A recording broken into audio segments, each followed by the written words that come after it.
ایک ماہ کے اعتکاف کے انتظامات اور معاملات کو بھی، اور پلس آخری عشرہ کا بہت اہم ترین ایونٹ دعوت اسلامی کا ڈسٹرکٹ رحیم خان کے ذمہ داران جمع ہوئے، خصوصاً مجلس کورسز کی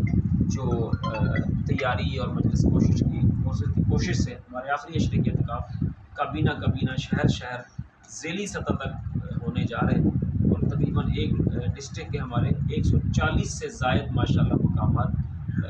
آخری عشرہ کے سنت اعتکاف کے تحت ہوئے انشاءاللہ۔ اور اس آخری عشرہ کے اعتکاف سے ہمارے جو ہے وہ چاند رات کے قافلے تو ہیں ہی ہیں، لیکن کونسل مجلس کی ماشاءاللہ کوشش سے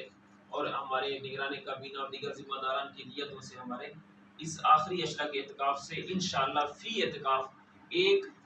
فیضان نماز کورس کرنے کا بھی انشاءاللہ ماشاءاللہ انہوں نے نیت فرمائی ہے کہ ایک نماز کورس ہمارا ہر اعتکاف سے انشاءاللہ تیار ہوگا، اور یہ کرنے کی ہم مزید کوشش کریں گے۔ اور پھر اتنے سارے شعبہ جات ہیں ماشاءاللہ، کورسز ہیں، مدنی قافلے ہیں، جامعۃ المدینہ میں داخلے ہیں، اور دیگر ماشاءاللہ اس اعتکاف سے ہم نے بھرپور انداز سے دعوت اسلامی کی بہاروں میں شامل کرنا ہے، اسلامی بھائیوں کو دیگر کاموں میں مصروف کار لانا ہے، اسلامی بھائیوں کو مبلغ دعوت اسلامی بنانا ہے انشاءاللہ۔